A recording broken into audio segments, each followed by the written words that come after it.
Hello everyone, welcome to my YouTube channel and जय Shri Krishna to all. जैसा कि आपको पता है, हमने एचपीएससी पीजीटी स्क्रीनिंग के लिए +2 के एमसीक्यू कर लिए हैं एनसीईआरटी के। आज हम +1 की एनसीईआरटी से एमसीक्यू करेंगे और पहला टॉपिक है आज का मेसोपोटामिया का लेखन कला और शहरी जीवन का। तो आज हम इसके छोटे एमसीक्यू करेंगे।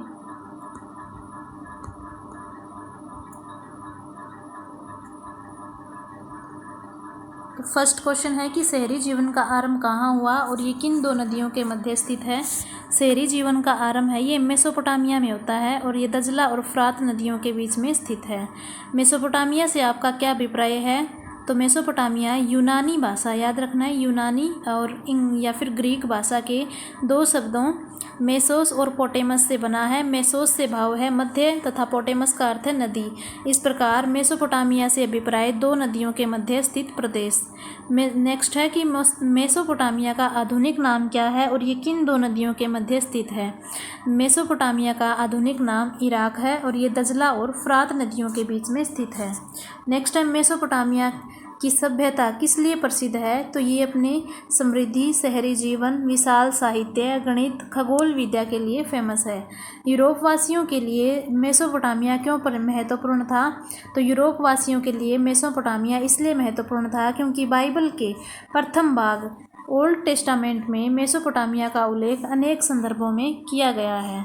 नेक्स्ट टाइम मेसोपोटामिया के इतिहास को जानने के लिए कोई 3 प्रमुख सोर्सेज कौन कौन से हैं, नाम बताइए। तो मेसोपोटामिया के इतिहास को जानने के लिए 3 प्रमुख स्रोत हैं, भवन, कब्रें और मुद्राएं। भवन हैं, कब्रें हैं, मुद्राएं हैं। मेसोपोटामिया की कोई 2 विशेषताएं बतानी है। एक तो इनके पूर्वोत्तर भाग में हरे भरे ऊंचे नीचे मैदान है और यहाँ 7000 ईस्वी पूर्व से 6000 ईस्वी पूर्व के मध्य खेती शुरू हो गई थी। दूसरा है मेसोपोटामिया के उत्तर में स्टेपी घास के मैदान है। यहाँ पशुपालन का व्यवसाय काफ़ी विकसित था। मेसोपोटामिया का दक्षिणी भाग एक रेगिस्तान है। इसके बावजूद यहाँ नगरों का विकास कैसे हुआ? तो मेसोपोटामिया के दक्षिणी भाग में नगरों का विकास इसलिए हुआ क्योंकि यहाँ दजला और फ्रात नदियाँ पहाड़ों से निकलकर अपने साथ उपजाऊ मिट्टी जो है वो बहा के ले आती है, दजला और फ्रात नदियों के कारण, और यहाँ फसलों का भरपूर उत्पादन होता है। इसे नगरों के विकास के लिए रीढ़ की हड्डी माना जाता है। नेक्स्ट टाइम मेसोपोटामिया में प्राकृतिक उपजाऊपन होने के बावजूद भी कृषि अनेक संकटों से घिर जाती है। तो इसके 2 कारण बताने हैं। तो पहला कारण है कि दजला और फ्रात नदियों में बाढ़ के कारण फसलें नष्ट हो जाती थी। एक तो बाढ़ आ जाती थी। दूसरा कारण है कई बार वर्षा की कमी हो जाती थी, इसके कारण फसलें सूख जाती थी। पहला रीज़न बाढ़ है, दूसरा रीज़न सूख जाने के कारण, मतलब कि वर्षा की कमी होने के कारण फसलें सूख जाती थी। नेक्स्ट टाइम मेसोपोटामिया में उत्पन्न की जाने वाली 4 प्रमुख फसलें कौन सी थी? गेहूं, जौ, मटर और खजूर। नेक्स्ट है मेसोपोटामिया के किन क्षेत्रों में कौन से पशु पाले जाते थे और इनसे क्या प्राप्त करते थे वे? तो स्टेपी के घास के मैदान थे, पूर्वोत्तर मैदान है, पहाड़ों की ढलानों पर भेड़, बकरियां और गायें पाली जाती थी। स्टेपी घास के मैदानों, पूर्वोत्तरी मैदानों और पहाड़ों की ढलानों पर भेड़ और बकरियां पाली जाती थी, गायें पाली जाती थी। वे इनसे क्या प्राप्त करते थे? दूध, ऊन और मांस प्राप्त करते थे। नेक्स्ट है मेसोपोटामिया में नगरों का विकास कब आरंभ हुआ? किन्हीं दो प्रसिद्ध नगरों के नाम लिखने हैं। तो मेसोपोटामिया में नगरों का विकास 3000 ईस्वी पूर्व में स्टार्ट होता है और 2 प्रसिद्ध नगरों के नाम हैं उरुक और मारी।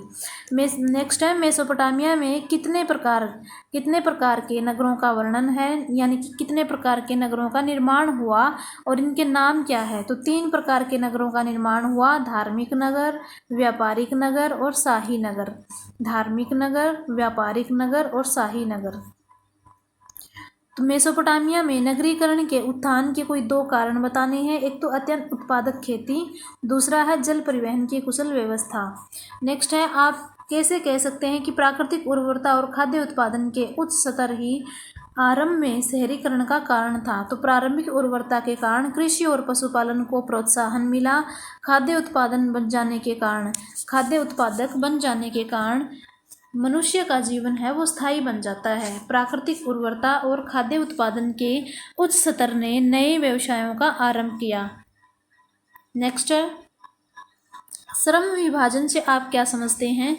श्रम विभाजन से अभिप्राय उस व्यवस्था से है जब व्यक्ति आत्मनिर्भर नहीं रहता, इसे विभिन्न सेवाओं के लिए विभिन्न व्यक्तियों पर आश्रित होना पड़ता है। नेक्स्ट है प्राचीन मेसोपोटामिया में कौन सी नदी विश्व व्यापार के मार्ग के लिए बहुत प्रसिद्ध थी? तो प्राचीन मेसोपोटामिया में फ्रात नदी है, ये विश्व व्यापार के लिए प्रसिद्ध थी।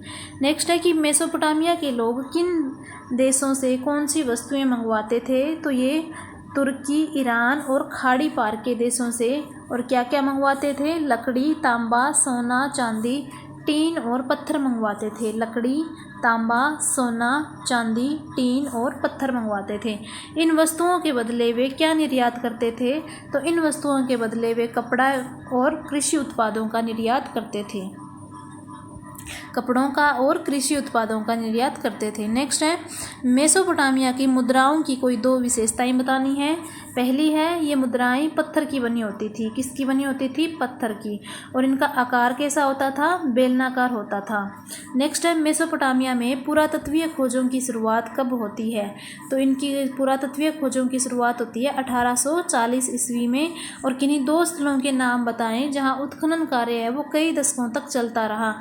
तो मारी में उत्खनन का कार्य है वो कई दशकों तक चलता रहा था, और उरुक में भी जो उत्खनन कार्य है वो कई दशकों तक चलता रहा था। नेक्स्ट है, मेसोपोटामिया का जो सबसे प्राचीन नगर कौन सा है और इसका उत्थान कब हुआ? प्राचीन नगर है वो उरुक को ही माना जाता है, और उसका उत्थान है वो 3000 ईस्वी पूर्व में ही हुआ। और उस समय ये कितने हेक्टेयर भूमि में फैला हुआ था? 250 हेक्टेयर भूमि में ये फैला हुआ था। उरुक नगर का संस्थापक कौन है? तो उरुक नगर का संस्थापक एनमरकर है। और किस शासक ने अपनी राजधानी इसको घोषित किया था?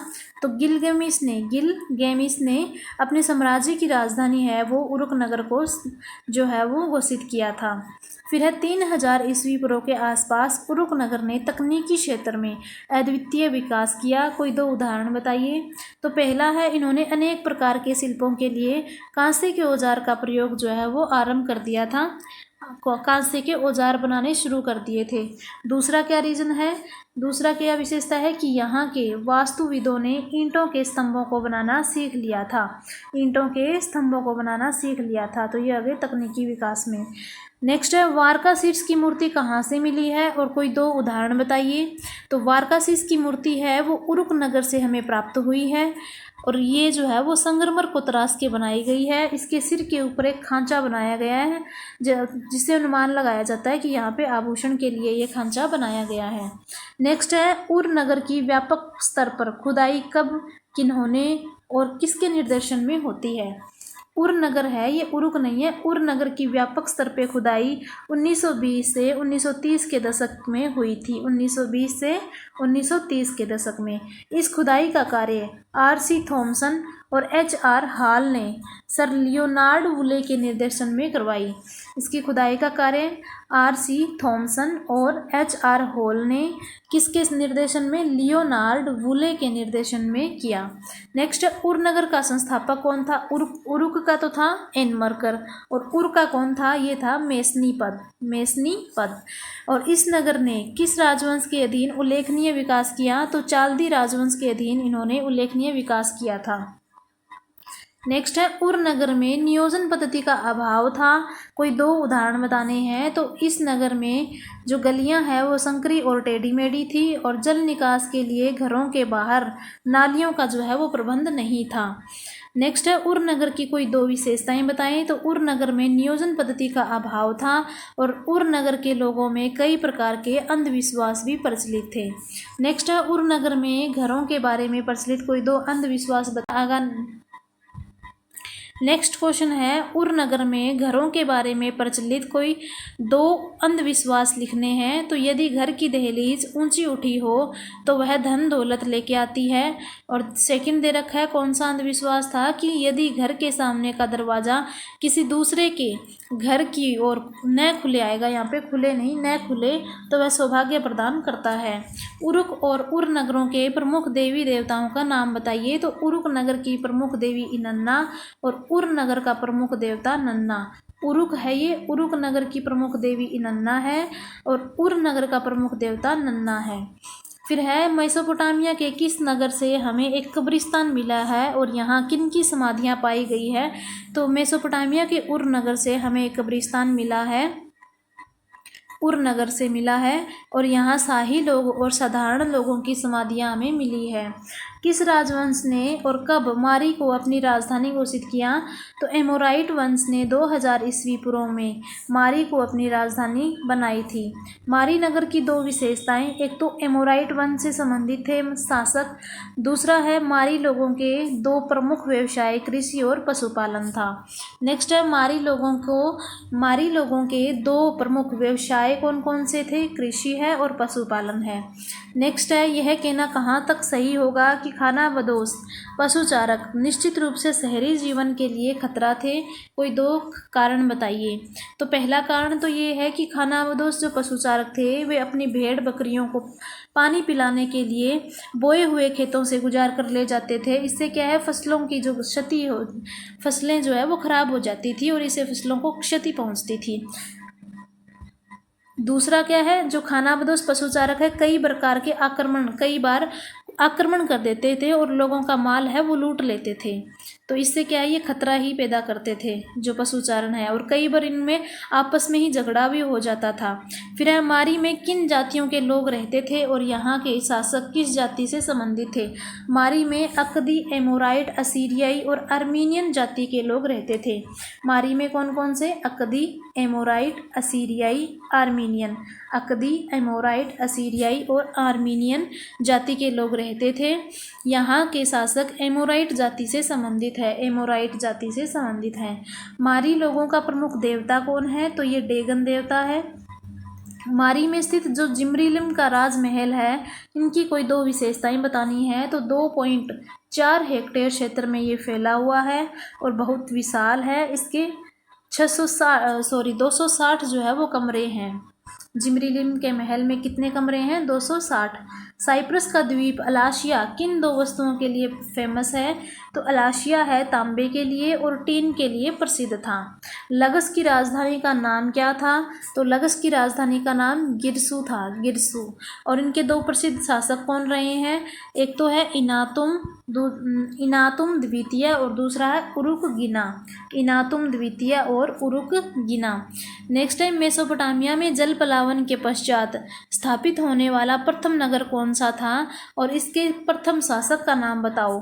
तो जल पलावन के बाद में स्थापित होने वाला प्रथम नगर था किश, और इसके जो प्रथम शासक का नाम है वो है उतुंग। ठीक है, किस है ये नगर का नाम है और प्रथम शासक है उसका नाम है उर्तुंग। फिर है, लगश के किस शासक है, लगश के प्रसिद्ध शासक उरुकगिना की कोई 2 सफलताएं लिखिए।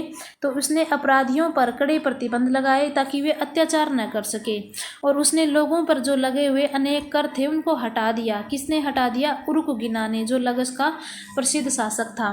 लगश के शासक गुड़िया का शासनकाल क्या था और इनकी 2 महत्वपूर्ण उपलब्धियां क्या थी।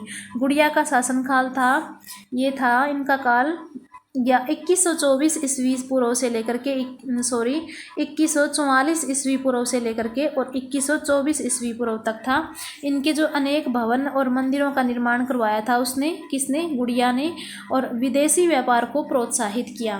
तो शासनकाल क्या है, 2124 ईस्वी पूर्व से फिर 2124 ये कह रहा है कि 2144 ईस्वी पूर्व से 2124 ईस्वी पूर्व तक था, 44 से 24।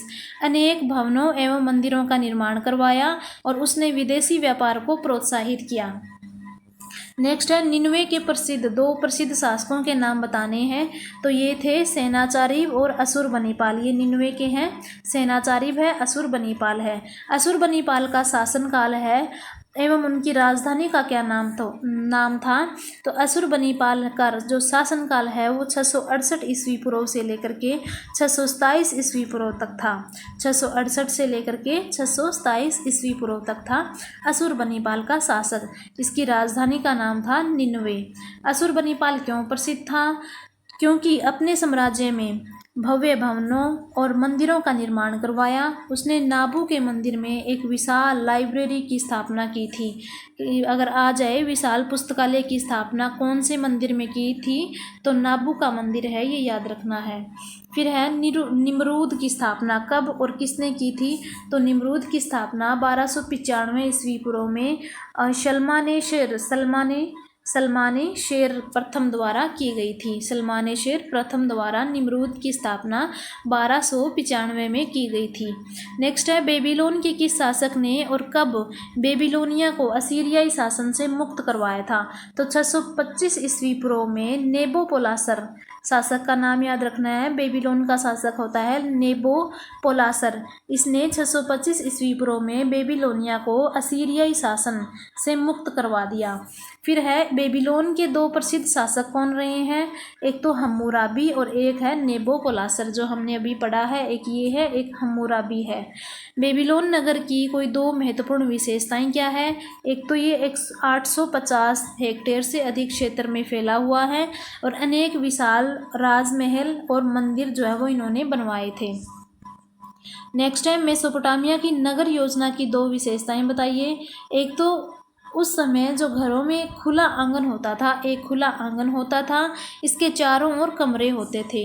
नगरों में यातायात की आवाजाही के लिए सड़कों का उचित प्रबंध जो है वो किया जाता था। सड़कों का उचित प्रबंध किया जाता था। मेसोपोटामिया में धन दौलत का ज़्यादातर हिस्सा समाज के एक छोटे से वर्ग में केंद्रित था। इंपॉर्टेंट है, मेसोपोटामिया में धन दौलत का ज़्यादातर हिस्सा समाज के एक छोटे से वर्ग में केंद्रित था। इस बात की पुष्टि किस तथ्य से होती है? तो उर में राजाओं और रानियों की कुछ कब्रों में शवों के साथ बहुमूल्य वस्तुएं दफनाई गई थी, जबकि जो जनसाधारण लोगों के शव है उनके साथ मामूली सी वस्तुओं को दफनाया गया था। इस तथ्य पे स्पष्ट है कि मेसोपोटामिया की जो धन दौलत का ज़्यादातर हिस्सा है वो समाज के एक छोटे से वर्ग में केंद्रित होता था। एकल परिवार से आपका क्या अभिप्राय है? तो एकल परिवार से हमारा अभिप्राय ऐसे परिवार से है जिसमें पति पत्नी और उनके बच्चे रहते थे। इनमें कौन रहते थे? पति पत्नी और उनके बच्चे। मेसोपोटामिया के प्रारंभिक शहरी समाजों के स्वरूप की कोई दो विशेषताएं बतानी है। तो उस समय मेसोपोटामिया के शहरी समाज में सामाजिक असमानता का भेद आरंभ हो चुका था और उस समय प्रारंभिक शहरी समाजों में स्त्रियों की स्थिति वो काफ़ी अच्छी थी। याद रखना है, जो स्त्रियों की स्थिति है वो काफ़ी अच्छी थी यहाँ पे। नेक्स्ट है मेसोपोटामिया के प्रारंभिक शहरी समाजों में स्त्रियों की स्थिति काफ़ी अच्छी थी। कोई दो उदाहरण बताने हैं। तो पहला है, वे पुरुषों के साथ सामाजिक और धार्मिक उत्सवों में समान रूप से भाग ले सकती थी। दूसरा है, उन्हें पति से तलाक लेने और दोबारा विवाह करने का भी अधिकार था। तलाक का भी और पुनः विवाह का भी अधिकार था। नेक्स्ट है, मेसोपोटामिया के प्रारंभिक शहरी समाजों में दासों की स्थिति कैसी थी? तो प्रारंभिक शहरी समाजों में जो दासों की स्थिति अच्छी नहीं थी, उन्हें पशुओं की तरह जो है वो खरीद बेचा जाता था और उन्हें किसी भी प्रकार का कोई अधिकार प्राप्त नहीं था। नेक्स्ट है, मेसोपोटामिया के प्रारंभिक शहरी समाजों में लोगों के मनोरंजन के कोई दो साधन बताने हैं। तो शहरी समाज में लोगों के मनोरंजन के दो साधन, एक तो नृत्य है, दूसरा है संगीत। नृत्य और संगीत।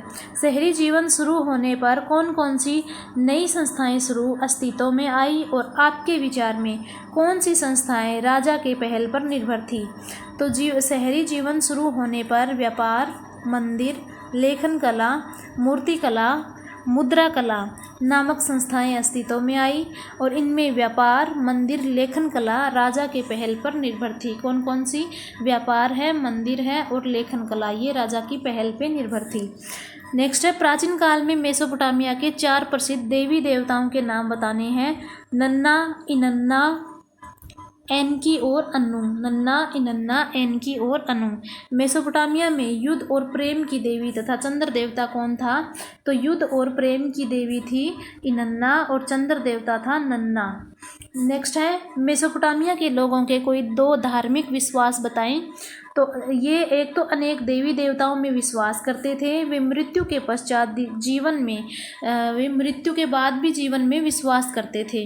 आप ऐसा क्यों सोचते हैं कि पुराने मंदिर बहुत से पुराने मंदिर है वो घर के जैसे ही होंगे? तो पुराने मंदिर घरों की तरह छोटे आकार के थे और एक ये कच्ची ईंटों के बने होते थे और मंदिर के आंगन घरों की तरह खुले होते थे और इनके चारों ओर क्या होते थे? कमरे बने होते थे।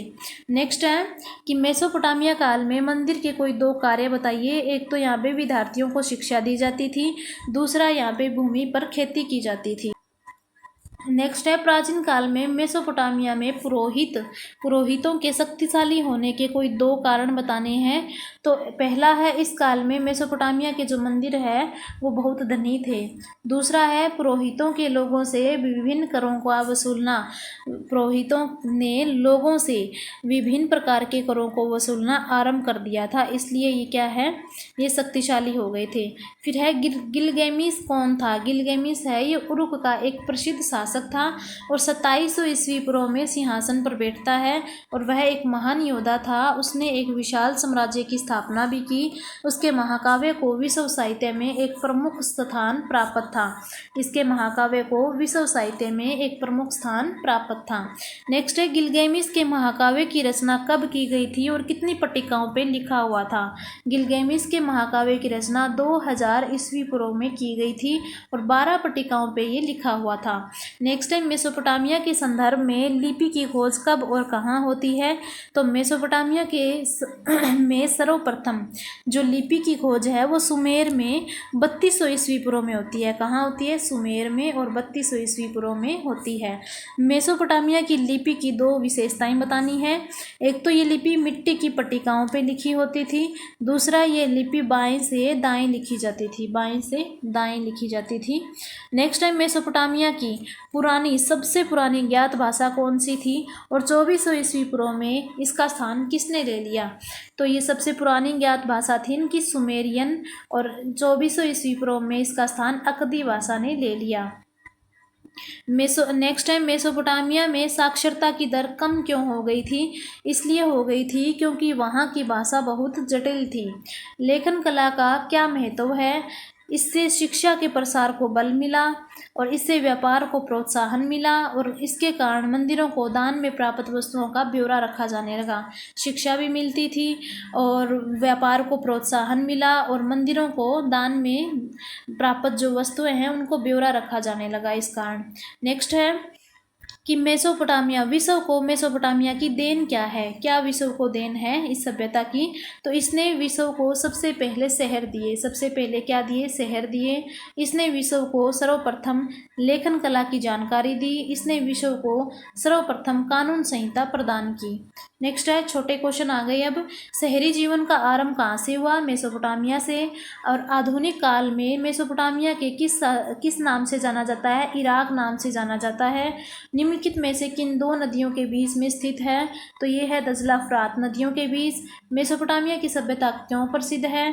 अपनी समृद्धि के लिए, शहरी जीवन के लिए, साहित्य, गणित और खगोल विद्या के लिए। नेक्स्ट है कि यूरोपवासियों के लिए मेसोपोटामिया क्यों महत्वपूर्ण था? क्योंकि इसका वर्णन बाइबिल में है, क्योंकि मेसोपोटामिया का वर्णन गिलगामेश के महाकाव्य में है, क्योंकि मेसोपोटामिया का वर्णन महाभारत में किया गया है। तो इसका आंसर आएगा सिर्फ और सिर्फ एक। बाइबिल में ओल्ड टेस्टामेंट में इसका वर्णन मिलता है, इसलिए ये महत्वपूर्ण है यूरोपवासियों के लिए। नेक्स्ट है मेसोपोटामिया की खेती की शुरुआत कब मानी जाती है? तो ये खेती की शुरुआत मानी जाती है 7000 से 6000 ईस्वी पूर्व। 7000 से 6000। मेसोपोटामिया में उत्पन्न किया जाने वाला प्रसिद्ध फल कौन सा था? तो ये प्रसिद्ध फल था खजूर। मेसोपोटामिया में प्राकृतिक उपजाऊपन होने के बावजूद कृषि अनेक संकटों से क्यों गिर जाती थी?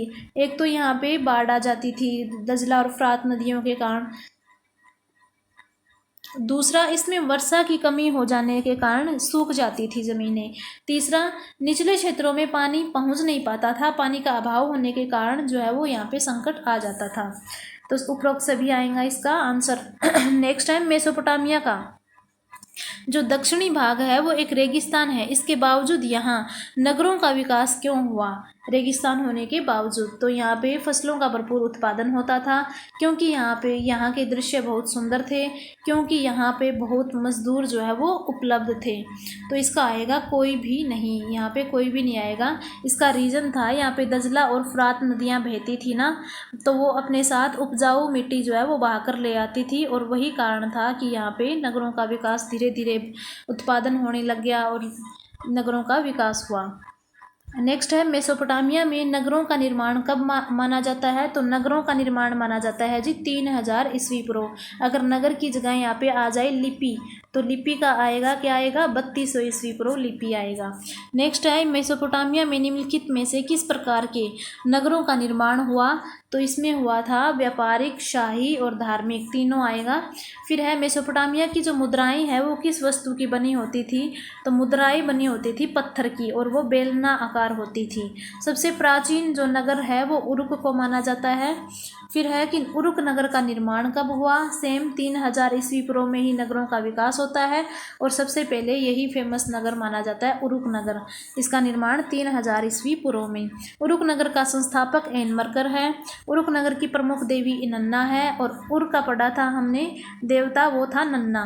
निम्नलिखित में से किस तथ्य से यह सिद्ध होता है कि 3000 ईस्वी पूर्व के आसपास उरुक नगर में तकनीकी क्षेत्र में अद्वितीय विकास हुआ था? एक तो था कि यहाँ पे अनेक प्रकार के शिल्पों के लिए कांसे के औजार बनना स्टार्ट हो गया था, ये सही है। नेक्स्ट है यहाँ के वास्तुविदों ने ईंटों के स्तंभों को बनाना सीख लिया था, ये भी सही है। और कुम्हार के चाक के कारण बड़ी संख्या में एक जैसे बर्तन जो है वो सुगमता से बनाया जाने लगा, तो ये भी टेक्नोलॉजी आ गई थी, तो ये भी सही है। नेक्स्ट है हमें वारकासिस की मूर्ति है वो मेसोपोटामिया के किस नगर से मिलती है? तो वारकासिस की मूर्ति हमें उरुक नगर से ही मिलती है। वारकासीर्स मूर्ति के संबंध में निम्नलिखित में से कौन सा तथ्य है वो गलत है? तो ये गलत ये है कि यह एक पुरुष है, ये पुरुष की मूर्ति नहीं है, ये महिला की मूर्ति है वारकासीर्स की, और सफ़ेद संगमरमर से बनी हुई है, उरुक नगर से मिली है, और इसके सिर के ऊपर आभूषण के लिए खांचा बनाया गया है।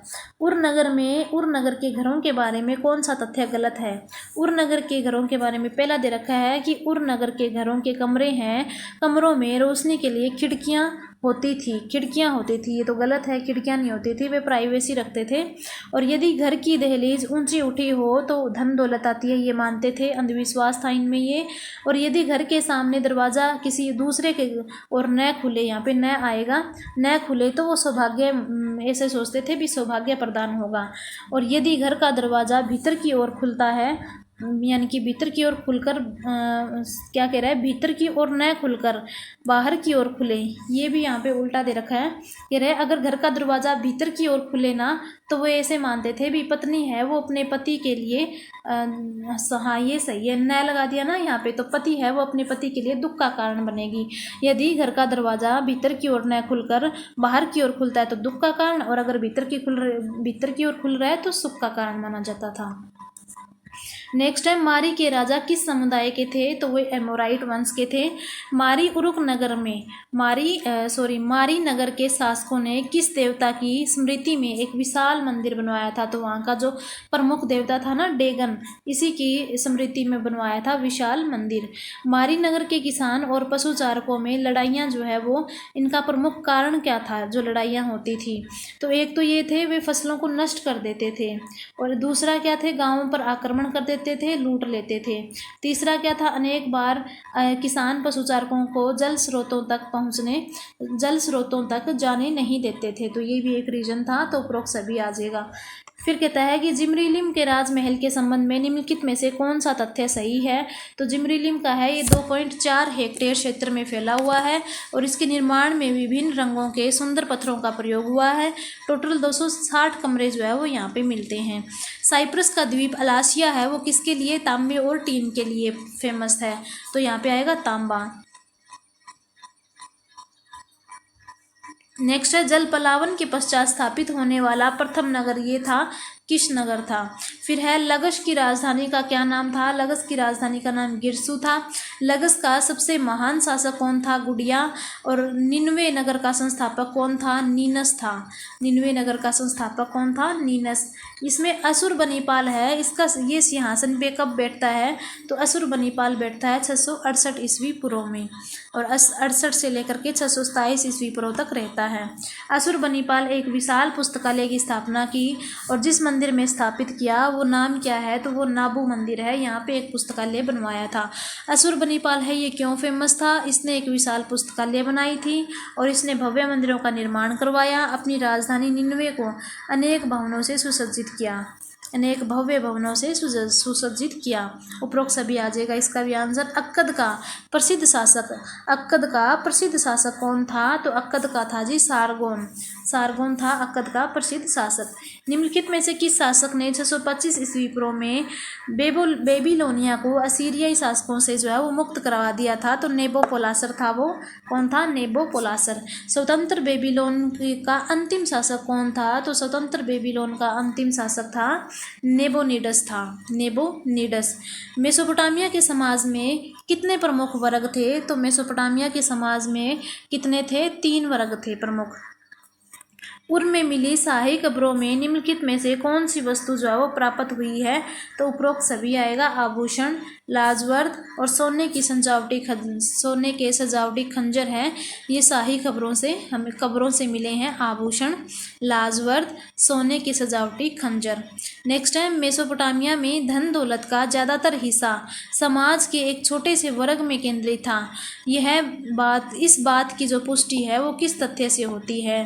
तो इस बात की पुष्टि होती है कि पूर्व में मिली शाही कब्रों से ये पता चलता है भी जो कब्रें मिली है वहाँ पे तो साधारण चीज़ें दफनाई गई है, और जो राजा रानी है वहाँ पे लाजवर्द और ये महंगी महंगी चीज़ें जो है वो दफनाई गई है। इससे पता चलता है भी ये जो ज़्यादातर हिस्सा है धन दौलत का ये समाज के छोटे से वर्ग में केंद्रित था।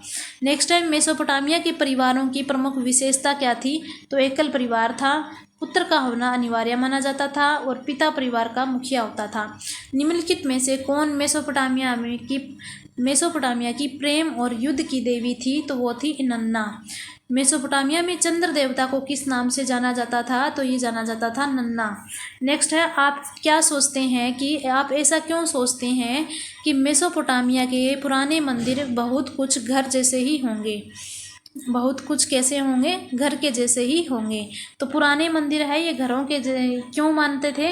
क्योंकि ये छोटे आकार के होते थे और कच्ची ईंटों के बने होते थे, और मंदिर के अंदर घर की तरह एक आंगन होता था, और आंगन के चारों ओर कमरे बने हुए होते थे, और खुला आंगन होता था ये। तो उपरोक्त सभी आंसर आ जाएगा।